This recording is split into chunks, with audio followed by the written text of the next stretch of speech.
Hi, I'm Farmer Gil. And I'm Farmer Chris. This is part one of a two-part episode in which we talk to Steve Lee of Lee Brothers, an Ocean Spray cooperative farmer from Tabernacle, New Jersey. We discuss the history of Ocean Spray, how cranberries are harvested, and the extreme costs of farming in New Jersey. Welcome to Farmcast. So, why do this? Why farm? So I mean, forget the family connection. Obviously, you've married into it, but yeah. Are you?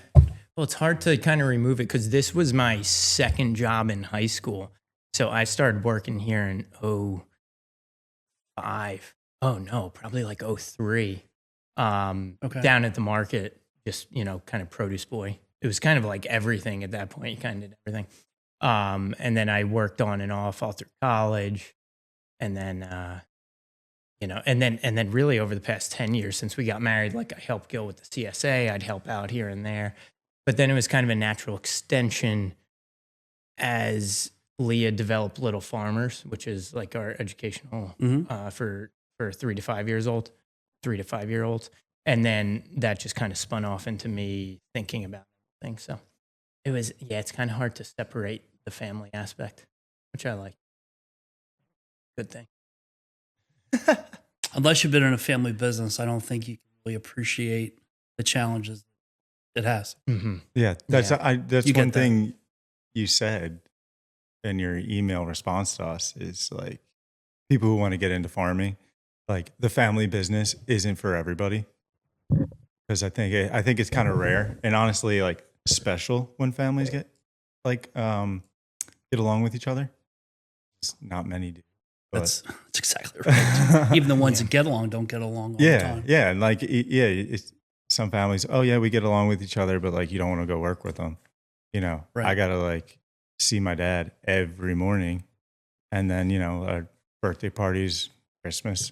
Still there. He's there. Yeah, Can't get rid of him. Oh boy. And the conversations, it's kind of funny because the conversations blend. Yeah. You could be at a birthday party and still be talking Oh about yeah. what are we doing about this or what are we doing about that. My dad, he never turns his brain off, and it used to bother me more than it does now. But like it's where his passion is, so he can't turn it off. And a lot of times we're having like, birthday parties or whatever. It's here on the farm, so we're staring at work. Every time you look out your window, there's work. People are like, "Oh, that's great! You get to stare at a peach orchard all the time." I'm like, "Yeah, but no, that's work." I remember when it lost. It's still great to look at it, but like I think you think about what about the weeds there? I got to spray next week. Exactly. I hope we don't get a frost tonight. Right. Blah blah blah. I remember when I thought about coming into the business, you said to me, "Yeah, you're not going to look out there and see strawberry fields and peach orchards anymore. You're going to see." Money in the ground and what's happening and what's weeds growing up. And oh yeah. Without a doubt. Yeah, big time. So who do you work with in terms of family?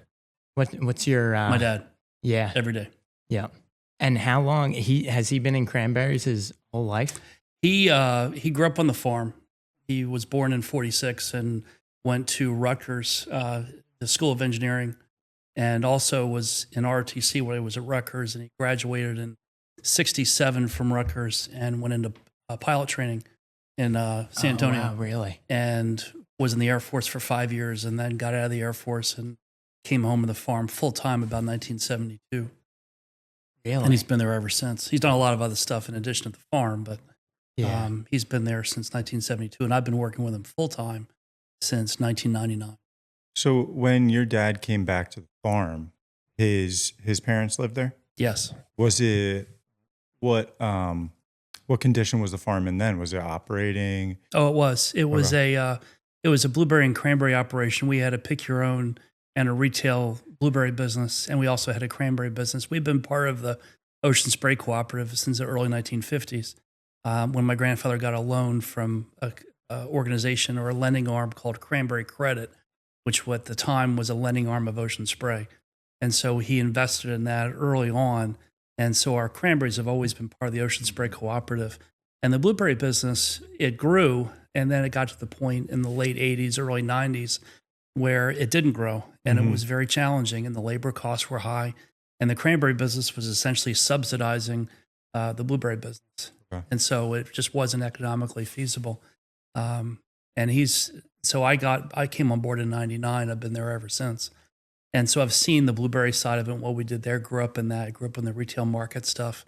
I think about what you guys do here, and we did that for a good 8 weeks in the summertime, dealing with the public and pick your own. And the lightning strikes if it's, look out the sky, Yeah. get people in the field, that kind of stuff. So Yeah. Oh, we do it all the time. yeah, it's very, very different than what we do now. But Yeah, for sure. So talk about like cranberries themselves a little bit. I think, the way your farm operates is very different from how our farm operates. And cranberries have always fascinated me because, you drive through the pine barrens, everyone sees the cranberry bogs, but it's so hard to comprehend like what actually goes on out there when you're driving through at like 65 miles per hour. on your way to the shore. Yeah. When you're thinking about, where you're going. But yeah, talk to us about the cranberries, like what an average day looks like out there. So have we officially kicked off the podcast? I want to make sure I know. Oh, we kicked it off. Oh, yeah. Like 10 minutes ago. We're kicked.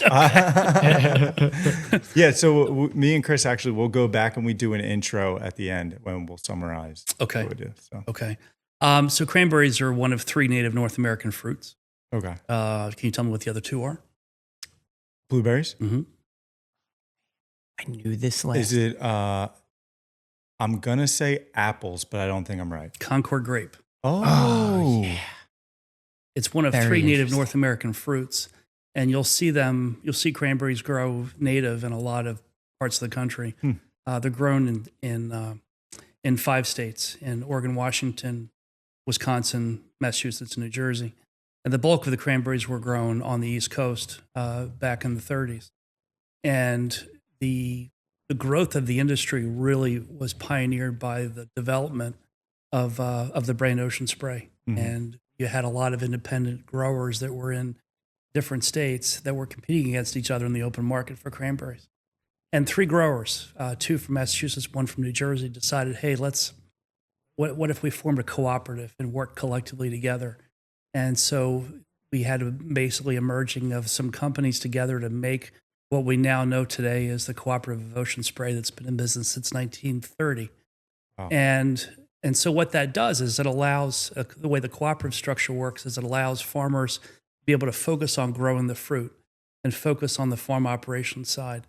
And then you have a management team, you have a sales team, the distribution folks that worry about the manufacturing part. And then our proceeds are based on the sales of the juice. So when you go in the grocery store and you see Ocean Spray on the juice aisle, you are specifically supporting the livelihoods of roughly 700 growers that have been doing this for many generations. So in New Jersey, we're the 3rd largest producer of cranberries in New Jersey. The bulk of them are grown along Route 563 in Burlington County. We probably have roughly, I would say probably about 10 contracts right now in New Jersey. We've had some farms that have gone out of business, mainly because of just they've aged out. They've had generations that were not interested in continuing to grow cranberries, which is fine. That's what families do. That's how families grow. And so the section just south of Chatsworth, from Chatsworth down to we'll say Hogwallow and Greenbank is where the bulk of the fruit's grown in New Jersey. We produce roughly 550,000 barrels per year in New Jersey. So what's a barrel? 100 pounds. Wow. Which That's also, a lot. and actually I we're can't only even third, wrap my head around. and we're only how many 3rd in that the is. country in terms of production. Massachusetts does over probably 2.5 million barrels. So what is it about? Because you said 5 different states grow cranberries. What is it about those 5 states? Like I don't know what I'm talking about when it comes to cranberries, but why could you go somewhere like Pennsylvania and grow cranberries? No, you have to have an acidic, well-draining soil. Okay. It's probably the most important thing. And then also you have to have a water supply, which is critical. And the water supply has to be clean water. Yeah. You couldn't have city water and try to grow cranberries. You can't grow anything in city water, Yeah. at least in terms of this particular plant. And so this region of the country really thrived in cranberry production for a long time because of the environment. So if you go into Massachusetts, you'll see environments are very similar to what we do here. You'll go up into Wisconsin. The bogs are much, much different in terms of how they've been built. They built a lot of those cranberry bogs within the last probably 40 years. So they're designed a lot differently than ours are. Ours were built based on the topography of the land. Okay. And in Wisconsin, they were built in straight rows. So you'll see probably bogs on the average of 4 acres that are built looking like rectangles, essentially, all kind of compacted together. And then you go on the West Coast in Oregon and Washington, and they grow along the coast. And they don't do wet harvest. We do a wet harvest here in New Jersey. What does that mean? So there's 2 different ways of being able to harvest cranberries, either the wet harvest method, which is flooding the bogs, going in with a machine, knocking them off. The guys you see on TV with the boots. And Yeah, those are guys that have been in a bog that's been wet harvested. And on the West Coast, they do a lot of fresh fruit. And that's essentially what we call a Darlington picker, but it's essentially a picker that goes into the bog and knocks the fruit off in a drier condition. Because what happens is that as the berries are harvested for the fresh market, we want to make sure that are shelf stable through Christmas. So those are dry harvested. It's a lot easier on the fruit, not quite as hard on the vine and the fruit, unlike the wet harvest where we flood it, knock the berries off, float them to the surface, gather them with elevators, get them out of the water. Those are a lot more perishable, and those are used primarily, in our case, they're used for craisins or SDCs, sweetened dried cranberries that come out of New Jersey. So, and it's likely that when you get you get a bottle of juice from the grocery store, it'll either be from Massachusetts or New Jersey, or else from Wisconsin, because of the harvesting method. We have a plant in Lehigh Valley, Pennsylvania, right next door to the Stroh's plant in Benningsville, Pennsylvania, and it's one of the most efficient plants that's in any kind of a CPG system, where you have almost 99% of it is all there's no waste in that particular plant. Everything is recycled, reused in some capacity. But that plant, as well as the other plants throughout the system, are all owned by the growers. So the manufacturing side, the guys that do the sales, the folks that manufacture the juice are all part of our, what we call the Ocean Spray family, where we are essentially bringing, whether it's cranberries for the Thanksgiving Day table, or whether it's for juice in the aisle, or a cosmopolitan at the bar, that's all being done by a relatively small group of people. So Steve, when you talk about these other growers in Wisconsin and Massachusetts, they're all part of Ocean Spray as well, correct? Not all of them are. No, there are some independents that are out there as well. Yeah, gotcha. We're certainly partial to the brand. Very proud of that brand. Been part of that brand for a long time. But the folks that grow cranberries that are not part of the cooperative have the same struggles and challenges that we have. It's no different whether you're growing cranberries here, or cranberries somewhere else, or for the cooperative or not. It's a labor of love, and it's not an easy thing to do. Yeah. Agriculture as a whole is not an easy thing to do. And I think it's interesting that everybody has a unique perspective about how they do it. But at the end of the day, the public needs to understand the challenges that I think farmers go through, and how hard it is to be able to do what we do, no matter what your crop is. New Jersey being, expensive state, which I think some people are going to find that interesting, because we are the garden state. And I think people, think, oh, we're the garden state. This is where you want to farm. If you want to get into farming, what better place to do it than the garden state? Make sure you have a big wallet if you're going to do it. Yeah. So where are all those costs? Why is it so costly in New Jersey? Well, fuel for one, as an example. The input costs is what you're essentially looking at. So when you are farming or running any kind of a business, you want to make sure you're going to have sales, obviously, for whatever you're doing. But your input cost is what you're trying to control. And we have to buy fertilizer, chemicals. We have to buy fuel. We have to buy fertilizer. I think I mentioned that. We have to pay for the people to come work for us. We have to pay for their health care. We have to pay for benefits. We have to pay for, oh, by the way, you want to have a farm stand? You better go see the Pinelands Commission for your permitting. And by the way, do you want to have a permit? Well, you better go get an attorney that understands land use law to be able to do what you want to do. So the biggest challenge is primarily our inputs and what it costs us to be able to do business here. And a big piece of that is labor, the labor cost here versus going somewhere else. I've been toying with the idea of H2A labor at our farm, and some do it in Burlington County. Some are very good at it because they've been able to figure out the system.